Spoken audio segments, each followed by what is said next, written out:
Hello everyone, welcome to my YouTube channel. Friends, today we discuss about some important question based on building material and construction which is directly linked to interview purpose. आज के class में हम लोग जो discuss करने वाले हैं वो इंटरव्यू क्वेश्चन एंड आंसर का करने वाले हैं बिल्डिंग मटेरियल एंड कंस्ट्रक्शन पर।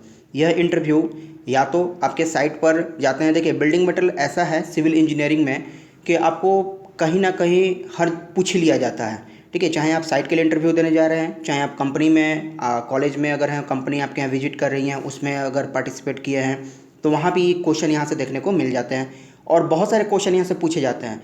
क्योंकि बिल्डिंग मटेरियल्स एक ऐसा टॉपिक है, ऐसा सब्जेक्ट है जो कि बहुत ही ईजी और बहुत ही मतलब इसके बिना कुछ हो ही नहीं सकता। किसी भी चीज़ का कंस्ट्रक्शन करेंगे तो उसमें बिल्डिंग मटेरियल का यूज होना ही है।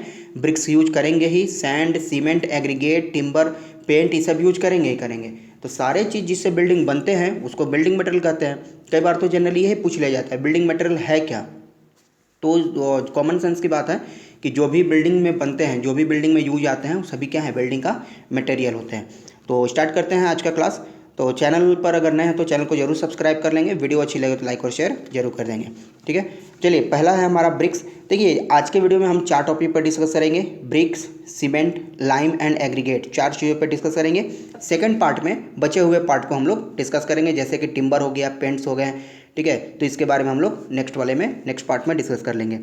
तो स्टार्ट करते हैं। सबसे पहले ब्रिक्स है। देखिए, ब्रिक्स क्या होता है, ब्रिक्स होता है क्या, एक रेक्टेंगुलर ब्लॉक होता है। ब्रिक्स स्क्वायर नहीं होता है, रेक्टेंगुलर ब्लॉक होता है। पूछ लिया जाता है कि बताइए ब्रिक्स को कैसे डिफाइन करेंगे, तो bricks is a rectangular block which is use to making wall. और वॉल के लिए हम लोग क्यों बनाते हैं, वॉल का काम होता है पार्टीशन करना, लोड बियर करना नहीं होता है। ठीक है, तो जो भी लोड बियरिंग का काम है, आरसीसी स्ट्रक्चर हर जगह बनता है, तो लोड बियरिंग में हम लोग स्टील यूज करते हैं, कॉलम, बीम, स्लैब का यूज करते हैं।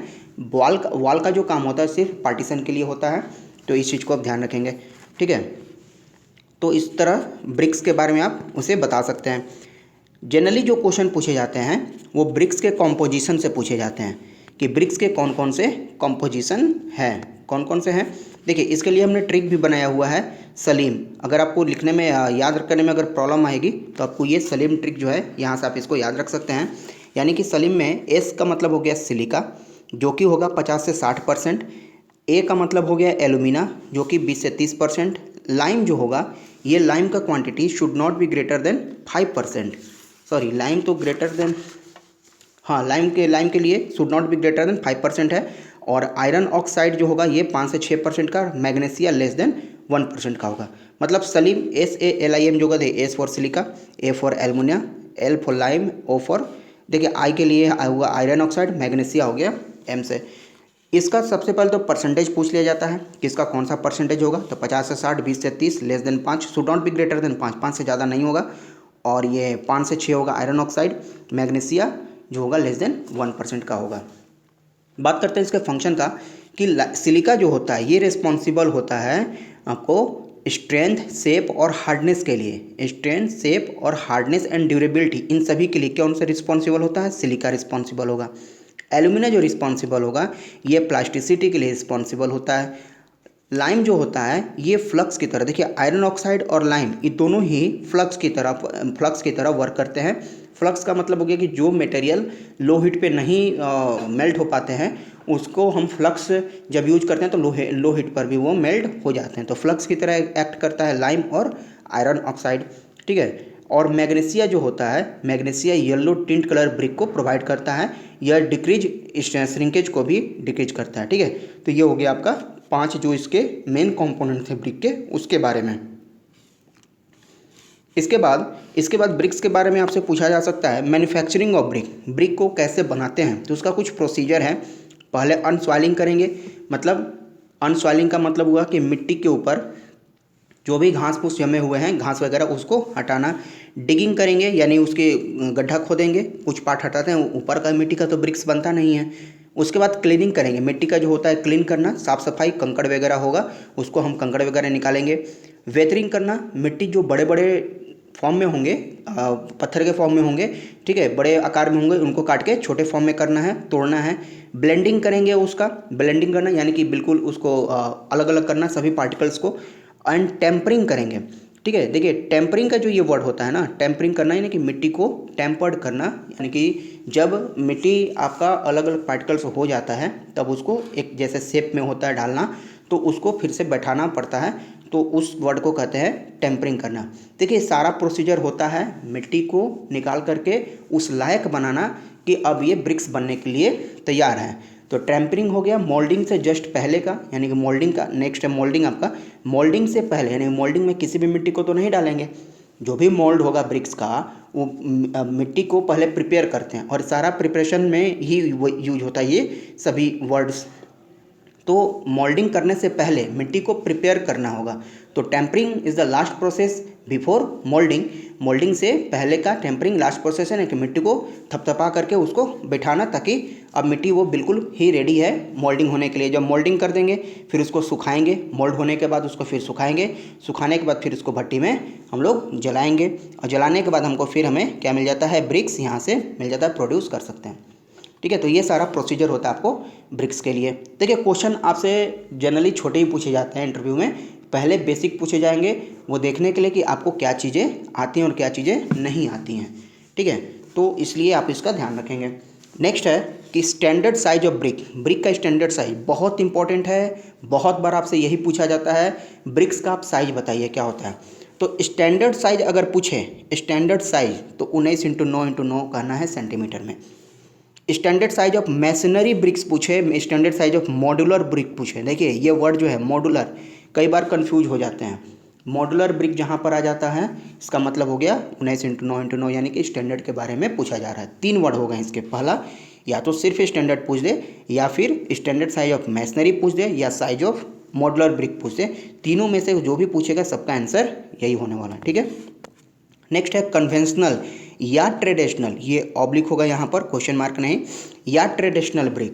कन्वेंशनल ब्रिक पूछे या फिर ट्रेडिशनल पूछे, यानी कि देखिए जो भी, ये तो स्टैंडर्ड साइज हो गया ब्रिक्स का, यानी कि हर जगह ये साइज मिलेगा नहीं, डिपेंडिंग अपॉन सिचुएशन हर एरिया का अपना अलग साइज होता है ब्रिक प्रोड्यूस करने का। ठीक है, तो जो भी ट्रेडिशनल होता है, जो यूज होता है, उसके लिए अलग अलग साइजें प्रोवाइड की जाती हैं। तो ट्रेडिशनल हो गया यानी कि जो यूज में आ रहा है, एक स्टैंडर्ड हो गया, जैसे एक आईएएस को फॉलो कर रहा है चीज़ों को, स्टैंडर्ड हो गया, लेकिन जो यूज में आ रही हैं वो अपना एक अलग लेकर के चलते हैं, तो वो चीज़ें स्टैंडर्ड नहीं रहती हैं, तो वो ट्रेडिशनल होता है या कन्वेंशनल होता है। तो वो जो साइज होता है 23 सेंटीमीटर, 11.4 सेंटीमीटर इंटू 7.6 सेंटीमीटर में होता है।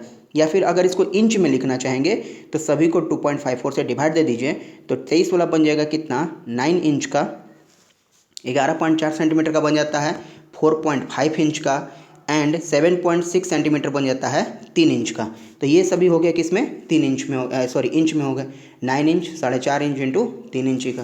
तो गांव में जैसे सुने होंगे 10 इंची का दीवार है, 10 इंची दीवार मतलब क्या हो गया कि एक ब्रिक उसके लेंथ के अकॉर्डिंग में रखा गया, यानी कि उसकी सबसे बड़ी वाली साइज हो गई कितनी, 23 सेंटीमीटर, यानी कि 10 इंची मतलब वो किसके साथ, मोर्टार के साथ में हो जाता है, तो वही 9 इंची है। 3 इंची का, जैसे 5 इंची का दीवार सुनते हैं तो 5 इंची मतलब 4.5 इंची ऐसे है, और मोटार लगने के बाद आधा इंची उसका मटेरियल बढ़ जाता है, तो 5 इंची का दीवार उसको बोलते हैं। तो इसीलिए कहा जाता है ये 10 इंची और 5 इंची का दीवार। अगर ब्रिक्स को हम उसके विड्थ, उसके थिकनेस के अकॉर्डिंग अगर दीवार अगर बनाते हैं तो कहते हैं कि 3 इंची का दीवार है। ठीक है, तो इंच में इस ब्रिक्स का साइज इस तरह से हो जाता है।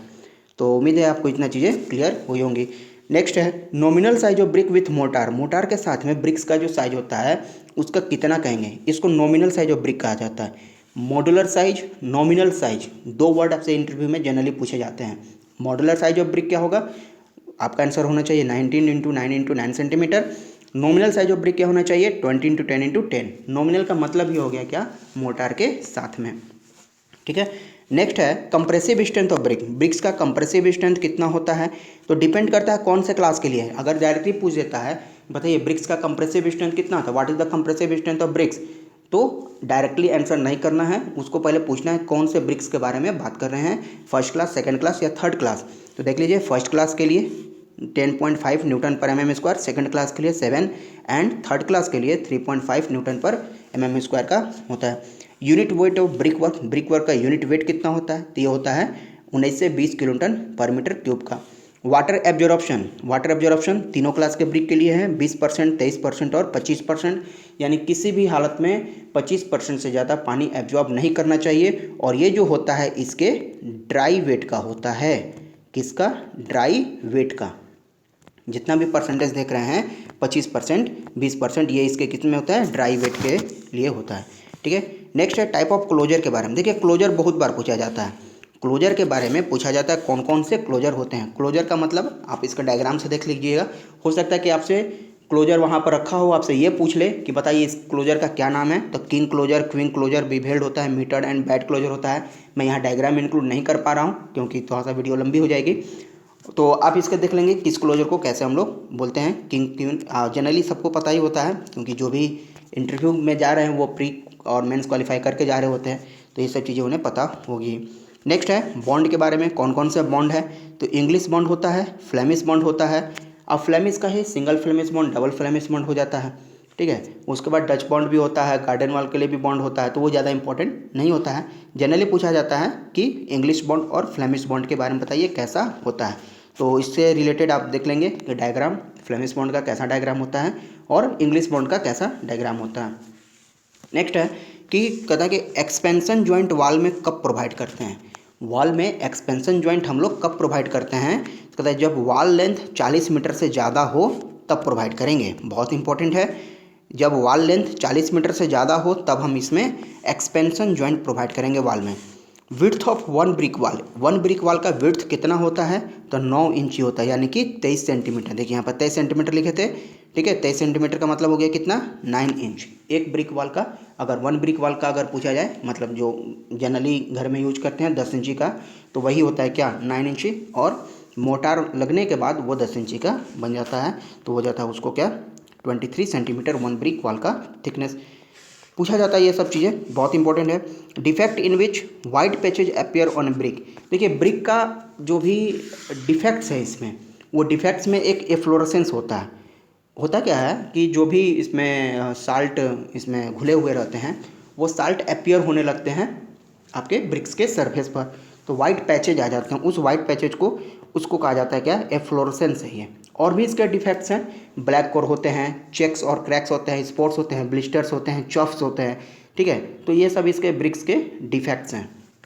तो कुछ डिफेक्ट्स के नाम आप याद रख लीजिएगा, मिनिमम 2 या 3 हो सकता है कि आपसे पूछ लिया जाए कि ब्रिक्स में जो जो डिफेक्ट्स होते हैं आप बताइए उनके बारे में, तो आप इजीली वहाँ पर उसको नेमिंग कर पाएँ।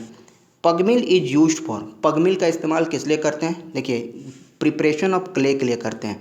जो भी यहाँ पर आपका क्लीनिंग के बाद वेदरिंग, ब्लेंडिंग, टेम्परिंग ये सब था, ये पगमिल में जा कर के यूज हो जाता है। एक साथ आप उसको रख दीजिएगा, सारा काम वो कर देता है।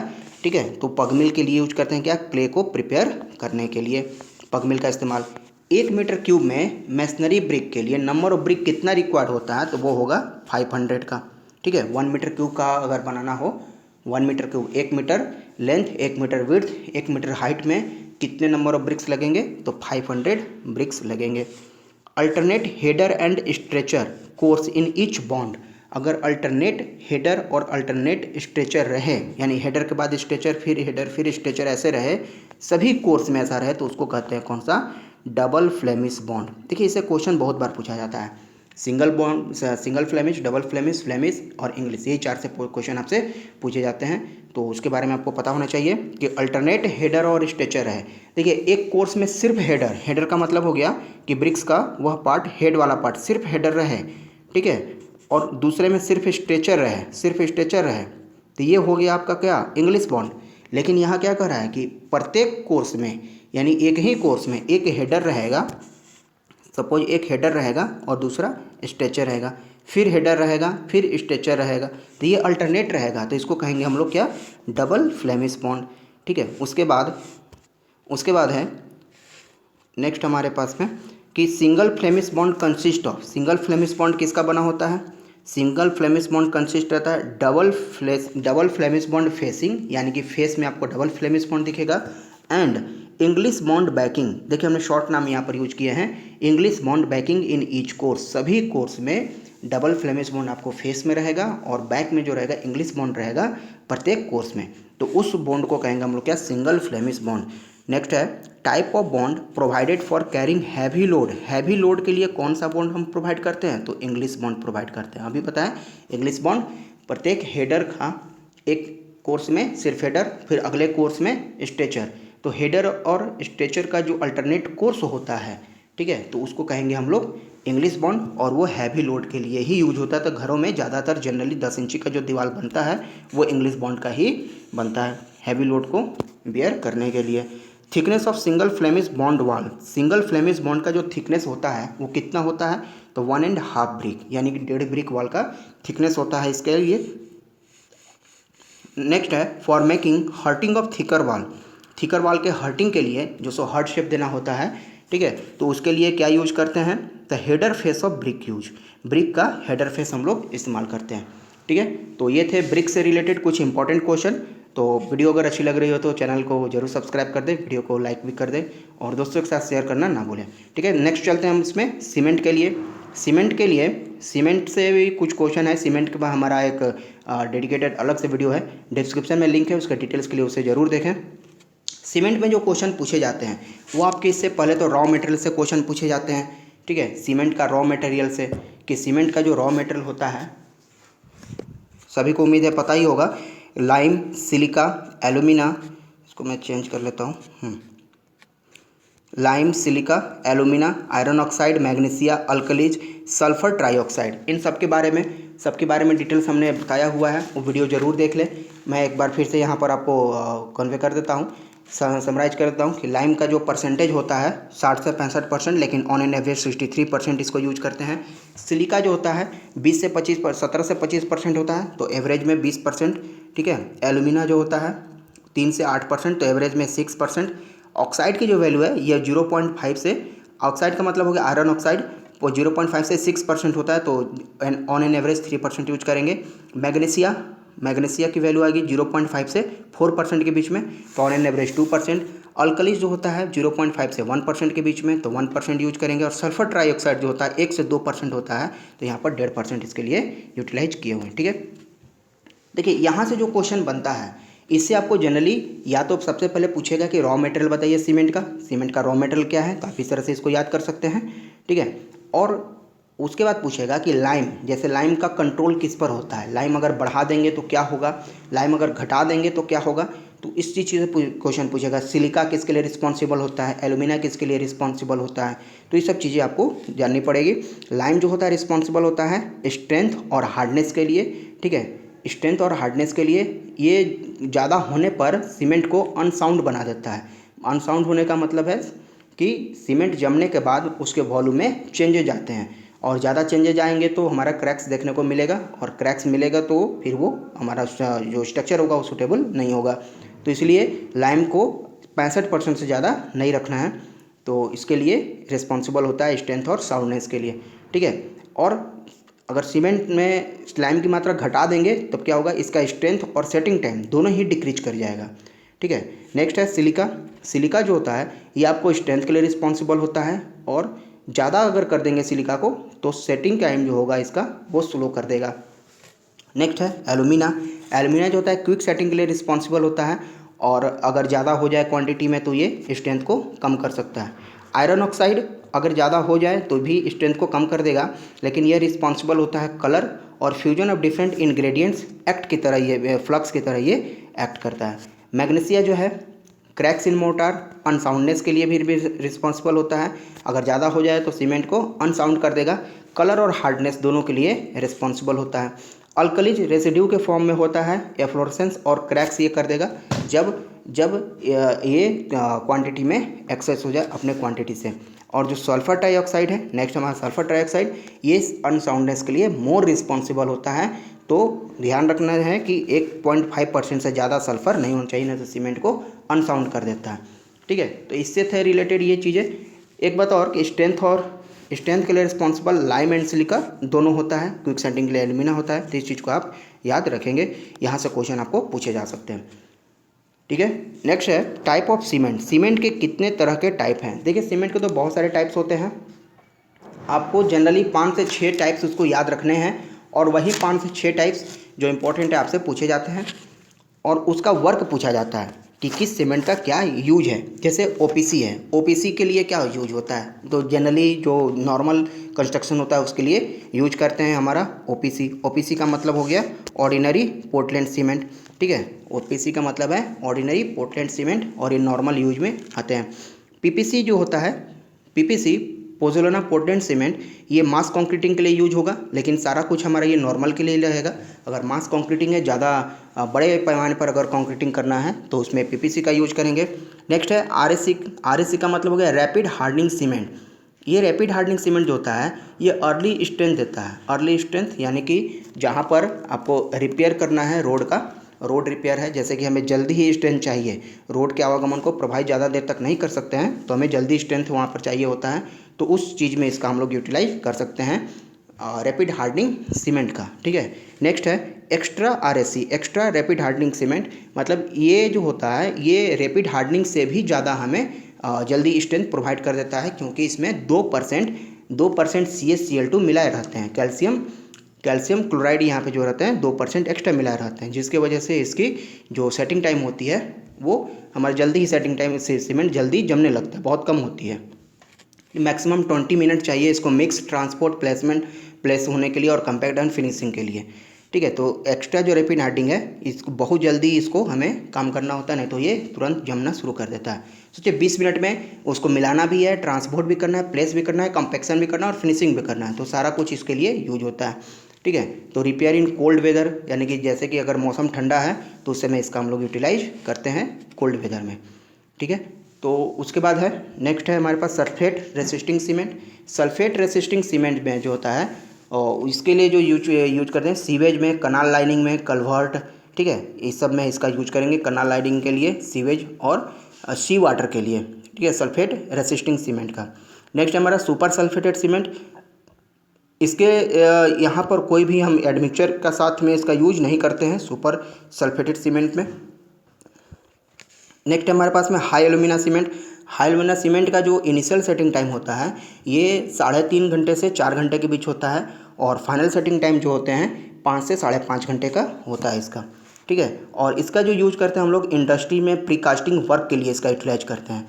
Extremely resistance to fire, chemical, sea water and acid attack and sulphate attack, इसके लिए हम इसका यूज करते हैं। नेक्स्ट है low heat cement, LHC। Low heat cement का यूटिलाइज हम लोग करते हैं मास कंक्रीटिंग में, इसमें लो हीट इवेल्युएट होता है। And last one is quick setting cement. Quick setting cement का जो इनिशियल सेटिंग टाइम होता है ये ओनली 5 मिनट्स का होता है। ठीक है, ओनली 5 मिनट्स का होता है इनिशियल सेटिंग टाइम, और फाइनली 30 मिनट में ये पूरी तरह से जम जाता है। तो अंडर वाटर अगर कंक्रीटिंग करना है तो वहाँ पर क्विक सेटिंग सीमेंट का हमें ज़रूरत पड़ेगा। तो देखिए ये सारी चीज़ें जो हैं, ये सारी चीज़ें आप एक नोट्स में लिखते चलें ताकि आपको प्रिपरेशन करने में ईजी रहेगा, और वहाँ से आप डायरेक्टली आंसर इसका कर सकते हैं। ठीक है। तो ये थे आपको सीमेंट के बारे में कि सीमेंट से हमारे पास में कितने तरह के सीमेंट होते हैं और उनका किस में क्या यूटिलाइज है। नेक्स्ट है इसका टेस्ट ऑन सीमेंट। सीमेंट पर कौन कौन तरह के टेस्ट अप्लाई किए जाते हैं। ठीक है। सीमेंट पर जो 2 तरह के टेस्ट होते हैं जनरली, एक होता है फील्ड टेस्ट और दूसरा होता है लैब टेस्ट। फील्ड टेस्ट में सीमेंट को चेक करना होता है कि सीमेंट हमारा कितना ज़्यादा वर्किंग है। ठीक है। जैसे कि सीमेंट के बैग में हाथ को इंसर्ट करते हैं तो कूल फील होना चाहिए, सीमेंट को 2 उंगलियों के बीच में लेकर के रब करते हैं तो बिल्कुल स्मूथ होना चाहिए, उसमें कोई भी लम्प्स नहीं होने चाहिए। और सीमेंट, एक चुटकी सीमेंट को अगर बकेट में थ्रोन करते हैं तो वो पूरी सरफेस पे फैलना चाहिए और एक यूनिफॉर्मली पानी में वो डिप होना चाहिए। ऐसा नहीं हो कि कुछ ऊपर रह जाए कुछ पानी में डिप करे, तो इस तरह से स्पेसिफिक ग्रेविटी उसकी इक्विवेलेंट है वो भी चेक हो जाती है। तो ये सब उसके फील्ड टेस्ट में आते हैं। लैब टेस्ट की बात करते हैं तो फाइनेंस टेस्ट होता है। ठीक है। Consistency test, initial setting time, final setting time, soundness test, compressive strength test, tensile strength test, ठीक है, हीट ऑफ हाइड्रेशन टेस्ट, ये सभी तरह के टेस्ट हम लोग अप्लाई करते हैं फील्ड टेस्ट के लिए। तो ये सभी चीज़ें थी इसमें। ठीक है। तो इसके लिए डेडिकेटेड वीडियो है, आप देख लेंगे। डिस्क्रिप्शन में लिंक दिया हुआ है कि किस टेस्ट का हम लोग यूटिलाइज कब करते हैं, यहाँ बताएंगे तो वीडियो और भी लंबी हो जाएगी। तो जनरली आपको क्वेश्चन टेस्ट से बहुत सारे पूछे जाते हैं, तो आप टेस्ट वाला क्वेश्चन जरूर देख लें कि यहाँ से क्या क्या इसके लिए इंपॉर्टेंस होता है। ठीक है। नेक्स्ट बात करते हैं नेम ऑफ क्लिंकर। देखिए क्लिंकर जो होता है ना, क्लिंकर का मतलब हुआ कि जब सीमेंट को हम मिक्स करते हैं रॉ मेटेरियल को और उसको हम लोग डालते हैं साइलोज में, तो वहाँ मिक्स होने के बाद एक फॉर्मेशन होता है बॉल का, जिसको हम लोग क्लिंकर कहते हैं। और उस बॉल में, उस क्लिंकर में, जिसका डायमीटर 3 से 20 mm का होता है, 4 तरह के कंपाउंड पाए जाते हैं जिसको कहा जाता है बॉक्स कंपाउंड। वो बॉक्स कंपाउंड का नाम है इसमें एलाइट, बिलाइट, सिलाइट और फिलाइट। टोटल 4 तरह के होते हैं। बॉक्स कंपाउंड जो है 4 तरह के आएंगे, ठीक है, एलाइट, बिलाइट, सिलाइट एंड फिलाइट के लिए। देखिए एलाइट का मतलब हो गया कि ट्राई कैल्शियम सिलिकेट C3S, बिलाइट का मतलब हो गया डाई कैल्शियम सिलिकेट, ठीक है, सिलाइट का मतलब हो गया tricalcium aluminate and tetracalcium aluminoferrite को कहेंगे फिलाइट। इसकी जो परसेंटेज है यहाँ पर ऑलरेडी लिखी हुई है, 25 से 50%, 20 से 45, 5 से 12 और 6 से 12% के लिए। परसेंटेज ज़्यादा इंपॉर्टेंट नहीं है, इंपॉर्टेंट है इसके नाम और इसके यूज, ठीक है, यूज और इसके नाम ज़्यादा इंपॉर्टेंट है, इससे आपको पूछा जाता है।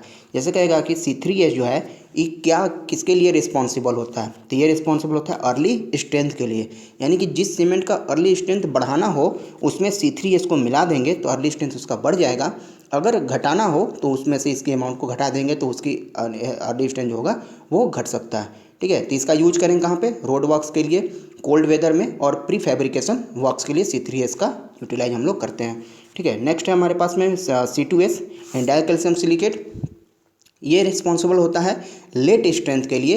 इसका जो यूज करते हैं हम लोग लेट स्ट्रेंथ यानी कि अल्टीमेट स्ट्रेंथ कह सकते हैं, डैम या ब्रिज में इसका इस्तेमाल करते हैं and resistance to chemical attack के लिए इसका यूज भी होता है, ठीक है। ये फ्रीजिंग और थाविंग के लिए, देखिए क्वेश्चन आपसे जो जो इंपॉर्टेंट है वो चीज़ पूछा है, क्या क्या इंपॉर्टेंट हमने बताया। पहला कि इसका यूज कहाँ होता है, बेस्ट सीमेंटिंग प्रॉपर्टी जिसमें पाई जाती है। सेकंड कहेंगे अर्ली स्ट्रेंथ के लिए रिस्पॉन्सिबल होता है। थर्ड यूज कहाँ कहाँ होता है, रोड वर्क्स, कोल्ड वेदर और प्री फैब्रिकेशन में इसका यूज होगा। एंड फोर्थ पॉइंट है रेसिस्टेंस टू फ्रीजिंग एंड थाविंग, ठीक है, रेसिस्टेंस टू फ्रीजिंग एंड थाविंग में इसका यूज होगा। तो ये 4 पॉइंट है, इसके बारे में आप लिख लीजिए। ये चारों पॉइंट है वो चीज़ें जो आपसे पूछी जा सकती है, इससे आगे आपको कुछ नहीं पूछेगा। नेक्स्ट है C2S के बारे में, जिसको बिलाइट कहते हैं यानी डाई कैल्शियम सिलिकेट। ये जो होता है लो स्ट्रेंथ यानी कि लेट स्ट्रेंथ के लिए रिस्पॉन्सिबल होता है। इसका जो यूज होता है वो डैम या फिर ब्रिज में करेंगे, ठीक है। रेजिस्टेंस टू केमिकल अटैक के लिए भी इसका यूज होता है। नेक्स्ट है ट्राई कैल्शियम एल्यूमिनेट के लिए, ये रिस्पॉन्सिबल होता है फ्लैश सेट के लिए। Most responsible for initial setting time, it is most responsible for initial setting time and resistance to sulphate attack, ठीक है, resistance to freezing and thawing, resistance to chemical attack and resistance to sulphate attack C3A। And the last one is C4F, poorest cementing properties. इसमें जो होती है poorest cementing properties होती है and responsible for flash set but generate less heat. Flash set यानी कि बहुत जल्दी सेट हो जाएगा लेकिन लेस हीट जनरेट करेगा, ठीक है। तो ये चीज़ें थी इसमें। नेक्स्ट है कि क्लिंकर्स के बाद वाटर रिक्वायर्ड पर बैग ऑफ सीमेंट, एक बैग सीमेंट के लिए जनरली कितना वाटर का रिक्वायरमेंट होता है, तो 11.5 kg से लेकर के 19 kg के बीच में रिक्वायर्ड होता है वाटर इसका, ठीक है। तो इसका जो आपका है कि एक बैग सीमेंट में कितना पानी की आवश्यकता होगी, तो 11.5 kg टू 19 kg। देखिए बहुत बड़ा यहाँ पर ये गैप है, इसके बीच में जो भी ऑप्शंस होंगे 15 kg भी कहेंगे वो भी सही होगा, क्योंकि डिपेंडिंग अपॉन ग्रेड कौन सा आप यूज कर रहे हैं कंक्रीट बनाने के लिए सीमेंट के साथ में, या मोर्टार बना रहे हैं, किस ग्रेड का बना रहे हैं वो डिपेंड करता है। तो उसके लिए सारी चीज़ें इसके बीच में आ जाएंगी। ये गैप का मतलब यही है, इतना ज़्यादा ये गैप देने का मतलब यही है, ठीक है। M20 के लिए जनरली 19 kg वाटर लगता है, 20 kg भी लगता है और 18 kg भी लगता है, डिपेंडिंग अपॉन द जो भी आपका ग्रेड है। मैं बार बार कह रहा हूँ ग्रेड जो भी बनाएंगे, अमाउंट जो भी आपका क्वांटिटी और जो रेशियो होगा उस सब पे डिपेंड करेगा। तो 11.5 kg से 19 kg के बीच में ये वैल्यू वेरी करता है। नेक्स्ट है एक बैग सीमेंट का वॉल्यूम कितना होगा, तो उसका वॉल्यूम जो होता है 35 लीटर के बराबर होता है। अगर मीटर क्यूब में बात करें तो 0.047347 मीटर क्यूब में होता है। 1 मीटर क्यूब बनाने में, 1 मीटर क्यूब यानी कि 1 मीटर लेंथ में, विड्थ में और 1 मीटर हाइट में 1 मीटर क्यूब का अगर फॉर्मेशन करना है तो उसके लिए कितने बैग सीमेंट लगेंगे, तो उसके लिए 28.571 बैग सीमेंट लगेंगे, ठीक है। देखिए ये सब डाटा जो है बहुत इंपॉर्टेंट है, ये डाटा आपसे हमेशा पूछे जाते हैं। एंड नेक्स्ट है कि जिप्सम का इस्तेमाल सीमेंट में हम लोग किस लिए करते हैं, तो जिप्सम का काम होता है रिटार्डर यानी सेटिंग टाइम को ये बढ़ाता है, यानी सीमेंट को जल्दी सेट होने नहीं देता है। तो जहाँ भी सेटिंग टाइम को हमें बढ़ाना होगा जिप्सम का यूज करेंगे, घटाना होगा CaCl2 का यूज करेंगे, ठीक है। तो एक्सीलरेटर के फॉर्म में जो यूज होता है CaCl2 यानी कैल्शियम क्लोराइड, देखिए हमने उसका एग्जाम्पल भी यहाँ पर इंक्लूड कर रखा है। तो CaCl2 का यूज करेंगे एक्सीलरेटर के लिए, और जो रिटार्डर के लिए यूज करते हैं वो जिप्सम होता है। तो ये सब चीज़ें आपसे पूछी जाती हैं। फिर कहते हैं हीट ऑफ हाइड्रेशन का क्या रेंज होगा, तो सबसे ज़्यादा होता है C3A के लिए, नेक्स्ट उसके बाद होगा C3S, फिर C4F, फिर सबसे कम होगा C2S का। हीट ऑफ हाइड्रेशन सबसे कम होता है C2S के लिए। रेट ऑफ हाइड्रेशन क्या होगा, तो सबसे ज़्यादा होगा C4AF में, सबसे कम होगा C2S में। यानी कि C2S ऐसा बॉक्स कंपाउंड है, C2S ऐसा बॉक्स कंपाउंड है जिसका rate of hydration, heat of hydration दोनों ही क्या होता है, दोनों ही कम होता है।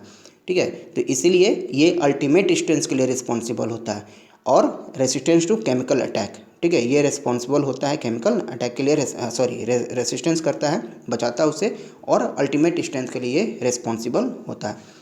ठीक है, नेक्स्ट है डेंसिटी ऑफ सीमेंट कितना होता है, तो 1440 1440 किलोग्राम पर मीटर क्यूब होता है ये डेंसिटी ऑफ सीमेंट, याद रखेंगे। स्पेसिफिक ग्रेविटी कितना होता है सीमेंट का, 3.15 होता है। Compressive and tensile strength ratio of cement sand, देखिए कंप्रेसिव और टेंसाइल स्ट्रेंथ टेस्ट जब करना है, टेस्ट के बारे में हमने कहा था, यहाँ पर सारा इसमें टेस्ट है, इसमें इंक्लूडेड है compressive strength test and tensile strength test. इसके लिए जो आप मोटार बनाते हैं वो मोटार का रेशियो क्या होगा सीमेंट और सैंड का, तो वो होता है 1:3 के लिए। ठीक है, तो याद रखेंगे water cement ratio for complete hydration के लिए वाटर सीमेंट रेशियो कितना होना चाहिए, तो 0.35 से 0.45 के बीच में होना चाहिए कंप्लीट हाइड्रेशन के लिए। नेक्स्ट है cement becomes useless if absorbed moisture, cement कब यूजलेस हो जाता है, जब वो 5% से ज़्यादा मॉइस्चर को एब्जॉर्ब करेगा, तो सीमेंट हमारा क्या होगा, वो यूजलेस है, किसी काम का वो नहीं है, क्योंकि वो प्रॉपर स्ट्रेंथ नहीं दे पाएगा। तो सीमेंट में मॉइस्चर एब्जॉर्ब करने की जो कैपेसिटी होनी चाहिए वो 5% से कम होनी चाहिए, 5 से ज़्यादा नहीं होनी चाहिए। Most common alternative to cement in concrete, बहुत बार पूछा गया है, ये बहुत बार पूछा गया। देखिए जो क्वेश्चन, ये जो डाटा आपके सामने दिख रहा है, ये जो क्वेश्चन दिख रहा है, ये बहुत सारे इंटरव्यू से कलेक्ट किए हुए हैं। ठीक है, जानकारी इकट्ठा किए हुए हैं और सबको हमने कंबाइन करके दिया हुआ है। ऐसा कंटेंट आपको पूरे यूट्यूब पे कहीं नहीं मिलेगा, तो वीडियो को लाइक ज़रूर कर दें और दोस्तों के साथ शेयर करना ना भूलें। चैनल पर नए हैं तो चैनल को ज़रूर सब्सक्राइब कर दें। ठीक है, वीडियो बनाने में बहुत मेहनत लगती है फ्रेंड्स, तो आपका लाइक और सब्सक्राइब ही हमारा इसके लिए जो भी है, तो इसी यही हमें प्रोत्साहन देता है कि आगे भी वीडियो हम लोग बनाते रहें। ठीक है, तो चैनल पर नहीं तो ज़रूर सब्सक्राइब कर दें, क्योंकि बहुत ज़्यादा डाटा को इकट्ठा करना पड़ता है और थोड़ा सा टाइम भी लगा, लोगों का डिमांड था कि इस पर बनाए वीडियो, तो इसलिए थोड़ा सा टाइम भी लग गया इसमें। ठीक है, तो बात करते हैं आगे कि सीमेंट के लिए, सीमेंट अगर 5% से ज़्यादा अगर मॉइस्चर एब्जॉर्ब कर रहा है तो वो हमारा यूजलेस हो जाता है, और सीमेंट के जगह पर अगर दूसरा कोई मटेरियल यूज करना है तो कौन सा मटेरियल होगा, वो असफाल्ट होगा। तो ये बेस्ट है common alternative at the place of cement, cement को रिप्लेस करना हो तो असफाल्ट से कर सकते हैं। Addition of pozzolana to OPC increases, OPC में पोजोलाना हम ऐड करेंगे तो क्या इफेक्ट होगा, तो वो श्रिंकेज को बढ़ा देगा। ठीक है, पोजोलाना उसमें यूज करेंगे तो। नेक्स्ट है कैल्शियम क्लोराइड, देखिए हमने CaCl2 की बात की थी, कैल्शियम क्लोराइड किस तरह का काम करता है, एक्सीलरेटर का काम करता है। टेम्परेचर रेंज इन लीन, देखिए लीन इसका मतलब हो गया कि एक भट्टी होता है जिसमें सीमेंट को हम लोग बनाते हैं, रॉ मटेरियल को मिक्स करके इसी में डालते हैं, तो उसका जो टेम्परेचर होता है, प्री हीट पहले करेंगे 500 से 800 पे, उसके बाद आता है लिन्स में जिसका टेम्परेचर होता है 1300 से 1500 डिग्री सेंटीग्रेड। ठीक है, बहुत हाई टेम्परेचर होता है, यहाँ पर इसका हम लोग यूज कर रहे हैं। उसके बाद कहता है गॉज मोटार, गॉज मोटार किसका कॉम्बिनेशन होता है, तो सैंड और लाइम का जो कॉम्बिनेशन होता है उसको कहा जाता है गॉज मोटार। सीमेंट और सैंड का कॉम्बिनेशन को मोटार कहेंगे।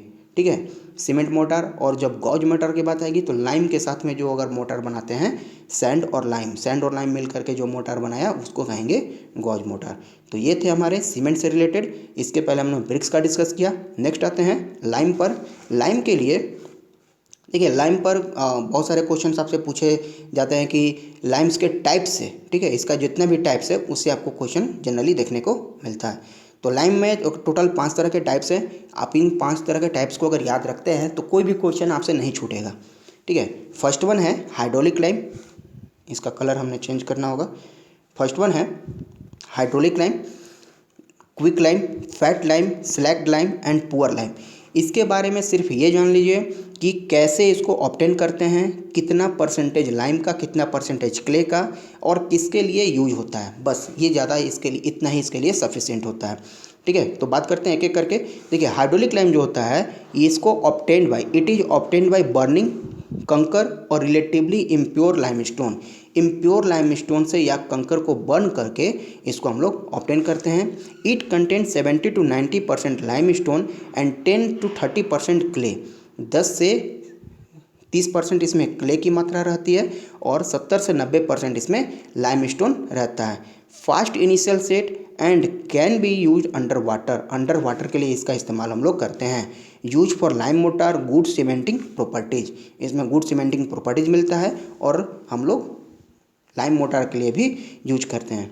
ठीक है, तो ये पूछा जाता है आपसे कि अंडर वाटर यूज करने के लिए कौन सा लाइम यूज करते हैं अंडर वाटर में, तो उसका यूज करेंगे हम लोग किसका, हाइड्रोलिक लाइम का। सेकंड है क्विक लाइम जो होता है it is obtained by calculation of pure lime. Obtained कहाँ से होता है यह याद रखना बहुत ही इंपॉर्टेंट है। लाइम से यही 3-4 क्वेश्चन से पूछे जाती हैं।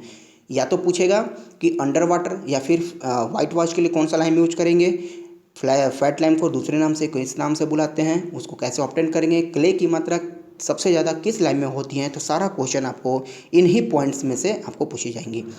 तो क्विक लाइम को कैसे ऑब्टेन करेंगे, कैलकुलेशन ऑफ प्योर लाइम से कैलकुलेशन करके, कैलकुलेशन का मतलब होता है कि हाई हीट पे इसको बर्न करना। ठीक है, तो वही होता है calculation. Use for plastering, white washing and pozzolana in mortar, plastering work के लिए, वाइट वॉशिंग के लिए एंड पुजोलाना के लिए इसका यूज करते हैं। नेक्स्ट हमारा फैट लाइम को हम लोग यूज करें कैसे ऑब्टेन करते हैं, obtain from pure lime stone से इसको ऑब्टेन करेंगे। देखिए दोनों में डिफरेंट है, दोनों में अंतर है। पहला क्या कहा क्विक लाइम के लिए, it is obtained by calculation of pure lime, यह प्योर लाइम से ऑब्टेन किया जाता है। लेकिन फैट लाइम जो है obtain from pure limestone, both are not equal, both are different, ये दोनों ही अलग अलग है, तो ये दोनों को सेम नहीं कहेंगे। ये लाइम स्टोन से आता है और ये कैलकुलेशन करते हैं, ये बिना कैलकुलेशन का है। ठीक है, तो कैलकुलेशन के थ्रू मिलता है प्योर लाइम से हमको क्विक लाइम, जबकि फैट लाइम जो है ये आपका प्योर लाइम स्टोन से ऑब्टेन किया जाता है। इम्प्योरिटी इसमें 5% से कम होती है, सबसे ज़्यादा प्योर होता है ये। इट कंटेंट 90 से 95% ऑफ CO। ये पूछा जाता है कि किस टाइप के लाइम में सबसे ज़्यादा कैल्शियम ऑक्साइड देखने को मिलता है, तो वो मिलता है आपको फैट लाइम में। ठीक है, इसको ऑल्सो कहा जाता है कैल्शियम ऑक्साइड या फिर white lime, rich lime, pure lime भी इसको कहते हैं। ठीक है, it take very much time to set, not used in construction में इसका यूज नहीं करते हैं। दीवार पर जो चूना होता है उसके लिए भी क्या करेंगे, वाइट लाइम इसको कहेंगे, हाँ इसके लिए कंस्ट्रक्शन में इसका यूज नहीं करेंगे, इसको वाइट लाइम, रिच लाइम और प्योर लाइम हम लोग इसका नाम इसका और भी होता है। ठीक है, इसको कैल्शियम ऑक्साइड के नाम से भी जानते हैं। नेक्स्ट है slaked lime, it is obtained when quick lime mixed with water, जब क्विक लाइम के साथ में हम वाटर को मिक्स करते हैं तब हम इसको कहेंगे क्या, स्लैक्ड लाइम का फॉर्मेशन हो जाता है। It is also known as calcium hydroxide lime, इसको कैल्शियम हाइड्रोक्साइड के भी नाम से जानते हैं। और जबकि फैट लाइम को किस नाम जानते हैं, कैल्शियम ऑक्साइड के नाम से जानते हैं। इम्प्योरिटी ग्रेटर देन 30%, यहाँ पर इम्प्योरिटी जो होता है 30% से ज़्यादा होता है। नेक्स्ट है हमारा पुअर लाइम जो है also known as lean lime और इम्प्योर लाइम। लीन लाइम या फिर इम्प्योर लाइम, देखिए पुअर लाइम कहने का मतलब है कि इसमें क्ले की मात्रा ज़्यादा होगी, और ऑब्वियस सी बात है यहाँ क्ले के लिए हमने मेंशन कर दिया है कि 30% से ज़्यादा इसमें क्ले होगा, मतलब वो प्योरिटी उसकी सही नहीं होगी। It is comprise of less amount of calcium and more clay and impurities, यहाँ पर इम्प्योरिटी ज़्यादा दिखने को मिलता है, इसलिए इसका इस्तेमाल हम लोग ज़्यादा नहीं करते हैं। ठीक है, अगला कुछ इसमें क्वेश्चन है कि the hydraulicity of hydraulic lime is mainly due to, किसके वजह से होता है, तो क्ले के वजह से होता है। Impure form of lime stone का इम्प्योर फॉर्म क्या होता है, कंकर होता है, और इसी कंकर से हम लोग क्या निकालते हैं, इस कंकर को बर्न करके इसमें हम लोग प्योर लाइम स्टोन के साथ में जब यूज करते हैं तो क्या मिलता है, हाइड्रोलिक लाइम मिलता है। ठीक है, तो इसके लिए हम लोग यूज करेंगे। The quick lime as it comes from lean is called, quick lime जो फिर लीन से हमें प्राप्त होता है उसको कहते हैं lump lime. And purest form of lime stone को वाइट चॉक के नाम से जानते हैं। लाइम का प्योरेस्ट फॉर्म जो होता है उसको हम लोग वाइट चॉक के नाम से जानते हैं। तो ये थे आपके लाइम के बारे में। वीडियो अच्छी लग रही हो तो चैनल को जरूर सब्सक्राइब कर दें एंड दोस्तों के साथ शेयर करना ना भूलें, क्योंकि ये कंटेंट आपको पूरे यूट्यूब पे कहीं नहीं मिलेगा। बिल्डिंग मटेरियल से पार्टिकुलर सब्जेक्ट का हमने कुछ इंपॉर्टेंट फैक्ट्स उसके क्वेश्चन आंसर के साथ में हमने आपको यहाँ पर दिया हुआ है। ठीक है, तो आगे बढ़ते हैं, हमारा लास्ट टॉपिक आज का और वो है एग्रीगेट। एग्रीगेट में हम देखेंगे कुछ इंपॉर्टेंट पॉइंट्स के बारे में। ठीक है, कहता है एग्रीगेट से, देखिए इसका टेस्ट, एग्रीगेट का जो टेस्ट है ये बहुत ज़्यादा इंपॉर्टेंट है। यहाँ के टेस्ट से ही बहुत सारे क्वेश्चन आपको पूछे जाते हैं। एग्रीगेट में ये पूछा जाता है, सबसे पहले हमने यहाँ पर जो इंक्लूड किया है फाइनेंस मॉडुलस, ठीक है, फाइनेंस मॉडुलस के बारे में। यानी कि फाइनेंस मॉडुलस का मतलब क्या हुआ, साइज ऑफ एग्रीगेट। देखिए सॉइल का जो पार्टिकल्स हैं ये टोटली डिपेंड होता है अपने साइज पर। जिसका जैसा साइज होगा सारा प्रॉपर्टीज उसके साइज से चेंज होते हैं, ठीक है। तो फाइनेंस मॉडुलस जो होता है, पूछा जाता है फाइनेंस मॉडुलस के बारे में क्या क्या पूछे जाएंगे। देखिए सबसे पहले पूछा जाएगा कि फाइनेंस मॉडुलस का डिफिनीशन क्या होता क्या है। फाइनेंस मॉडुलस जैसे पढ़े होंगे कि फाइनेंस मॉडुलस जो होता है फाइन एग्रीगेट का, फाइन सैंड का, आपको 2.5 से 3.5 के बीच में होता है, ठीक है। 2 से 3.5 होता है। कोर्स एग्रीगेट का 5.5 से 8 के बीच में होता है। तो कैसे जानेंगे हम कि किसके लिए क्या होता है, मतलब क्या हुआ 2.5 और 3 का मतलब ये सब हुआ क्या। तो देखिए होता क्या है, it is defined as sum of cumulative percentage retained on sieve of the standard size. मतलब सीव का कुछ फॉर्मेशन रहता है। सीव जो रहते हैं, सीव यानी कि जिससे हम लोग चालते हैं, चालना कहा जाता है।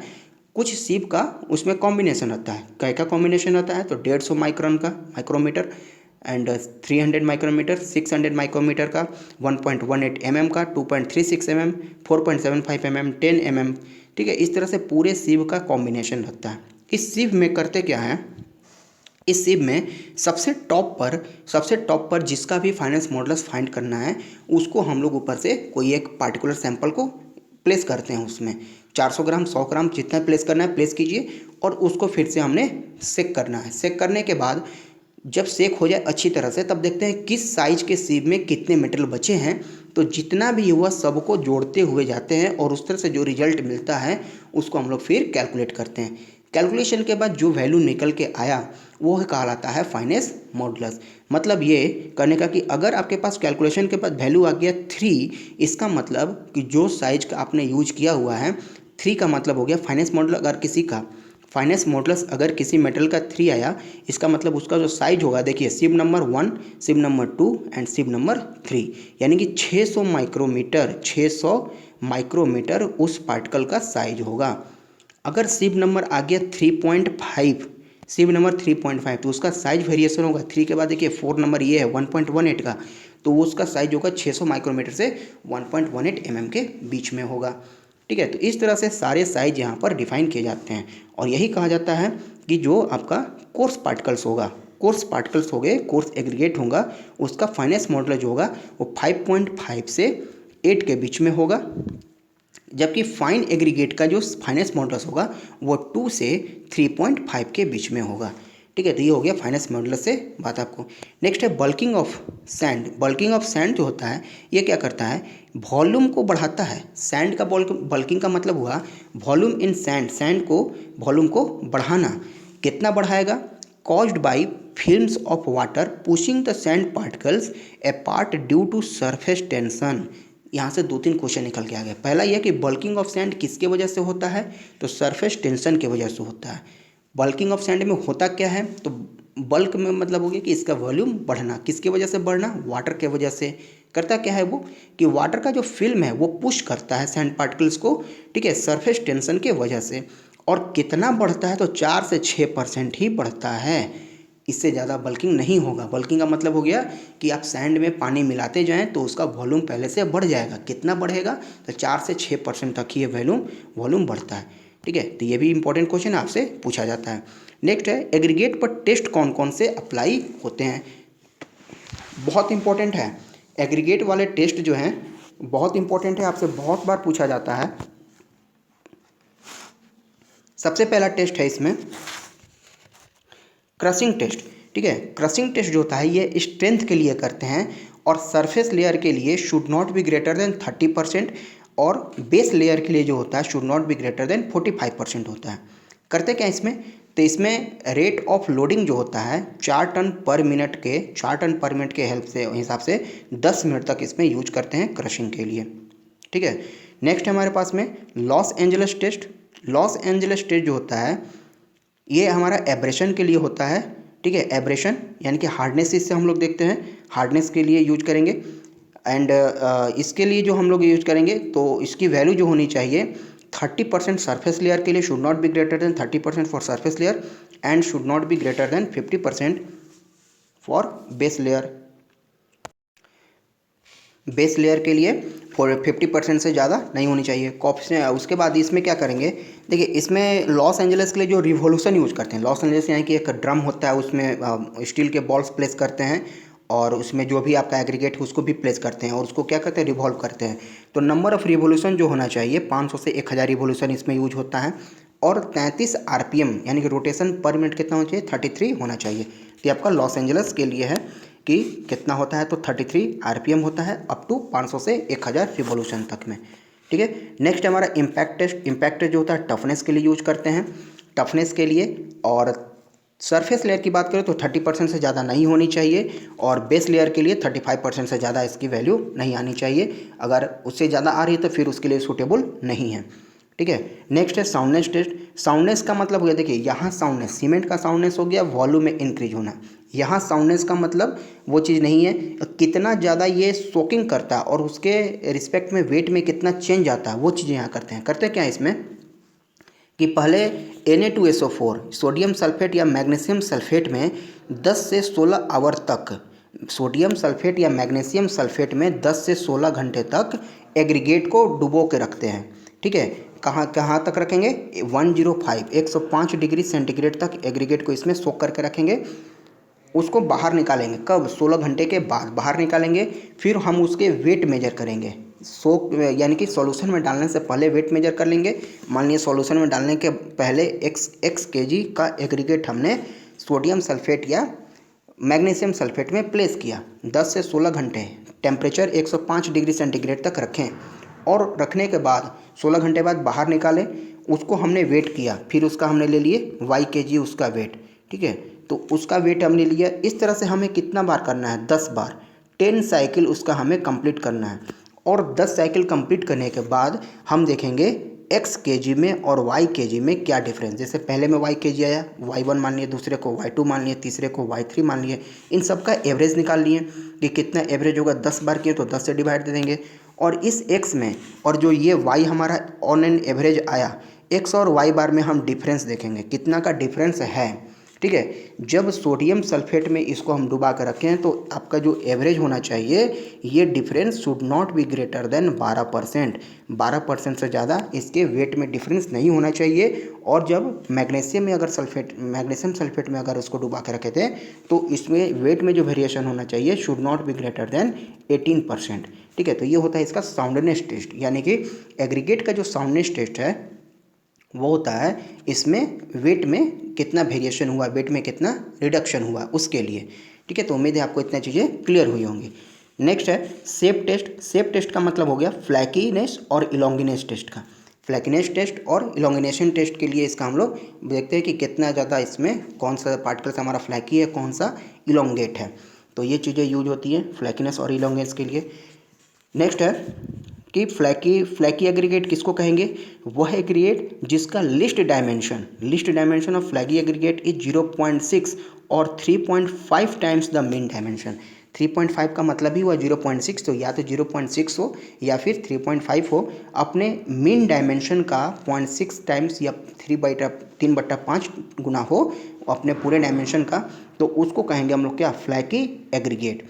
मतलब ये हुआ कि किसी भी एग्रीगेट का जो एग्रीगेट है वो डिफरेंट साइज के होते हैं, तो उस एग्रीगेट का सबसे छोटा डायमेंशन अपने मीन डायमेंशन का 0.6 या 3/5 गुना हो तो उसको कहेंगे हम लोग फ्लैकी एग्रीगेट है। अगर उसका मैक्सिमम डायमेंशन यानी कि सबसे बड़ा डायमेंशन 1.8 टाइम्स या 9.5 टाइम्स अपने मीन डायमेंशन का, तो उसको कहेंगे हम लोग इलोंगेट एग्रीगेट।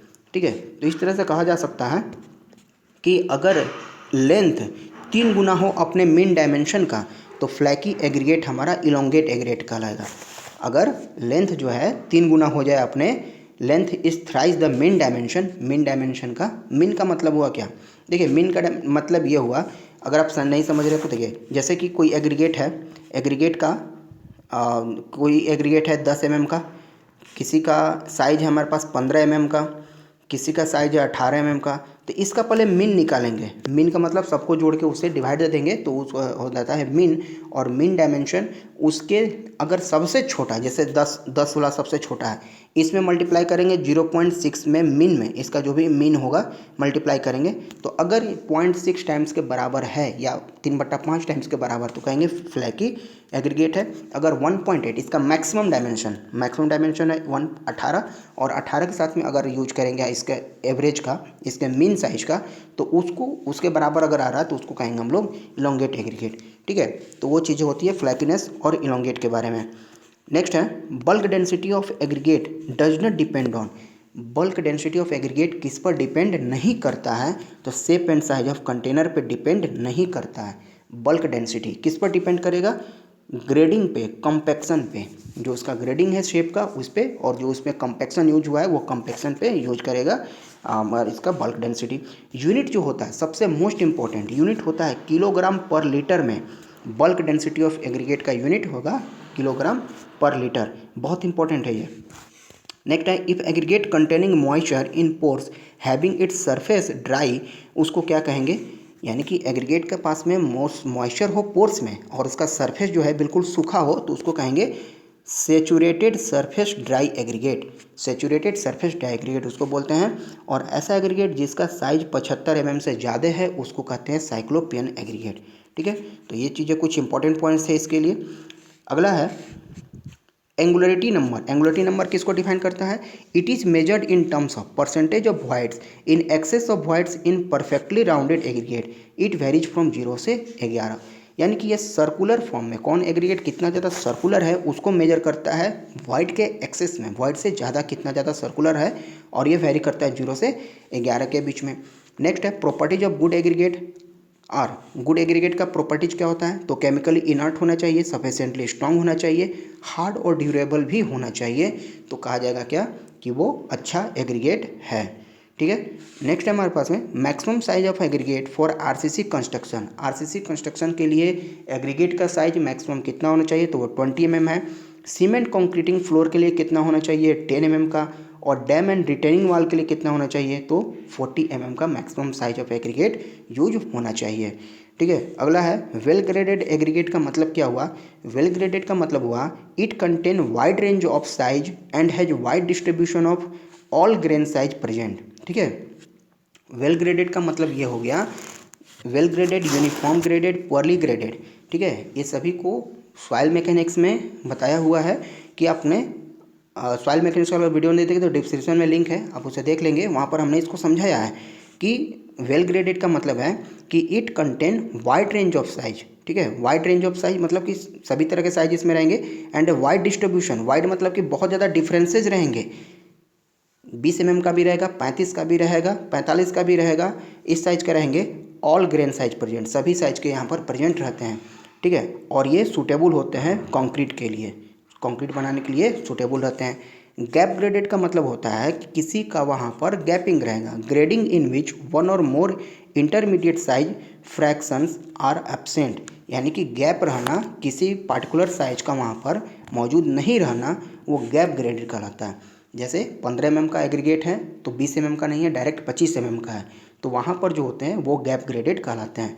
तो पूछा जाता है ये चीज़ कि कंक्रीट कंस्ट्रक्शन के लिए आपको कौन सा एग्रीगेट यूज होता है, गैप ग्रेडेड का, वेल ग्रेडेड का, पुअरली ग्रेडेड का, यूनिफॉर्मली ग्रेडेड का। तो जनरली लोग यूनिफॉर्मली ग्रेडेड वहाँ पर आंसर करके आते हैं। यूनिफॉर्मली का मतलब हो गया कि लगभग एक ही साइज के सब एग्रीगेट रहेंगे, तो वो प्रॉपर स्ट्रेंथ नहीं देता है, वहाँ पर जो वर्केबिलिटी होगा वहाँ पर प्रॉपर नहीं आएगी। इसके लिए आपको चाहिए कौन सा, वेल ग्रेडेड एग्रीगेट, यहाँ पर सभी तरह के साइज वहाँ पर मौजूद रहते हैं। ठीक है, पुअरली ग्रेडेड का मतलब हो गया it has small variation in size, यानी कि जो भी साइज है वहाँ पर ज़्यादा वेरिएशन देखने को नहीं मिलेगी, means all particles are of uniform size, वो लगभग सभी एक ही साइज के वहाँ पर दिखेंगे, उसको कहेंगे हम लोग poorly graded aggregate. And the last one is grading of aggregate in concrete mix necessary to achieve. Aggregate का ग्रेडिंग हम लोग कॉन्क्रीट मिक्स में किस पर्पज़ से करते हैं, तो हमारा पर्पज़ होता है वर्केबिलिटी को अचीव करना। ठीक है, तो ये थे कुछ important facts, important question and answer which is directly link to interview purpose. तो हमने आपको यहाँ पर आज 4 टॉपिक के बारे में बताया कि पहले ब्रिक्स, फिर सीमेंट, फिर लाइम एंड फिर एग्रीगेट। सेकेंड पार्ट में इसका हमने टिम्बर, पेंट्स पर भी हमने वीडियो बनाएंगे। तो आगे के लिए आप हमारे चैनल को जरूर सब्सक्राइब करें। और वीडियो अच्छी लगी हो तो लाइक और शेयर ज़रूर करें। सेकंड पार्ट देखने के लिए इसका हमें बेल आइकन पे ज़रूर क्लिक करें ताकि सेकंड पार्ट जैसे अपलोड करें आपको पता लग जाए, और ये बहुत इंपॉर्टेंट है और ऐसा कंटेंट आपको पूरे यूट्यूब पे नहीं मिलेगा, तो चैनल को ज़रूर सब्सक्राइब करें। ठीक है, मिलते हैं अपने नेक्स्ट वीडियो में कुछ नए टॉपिक के साथ में।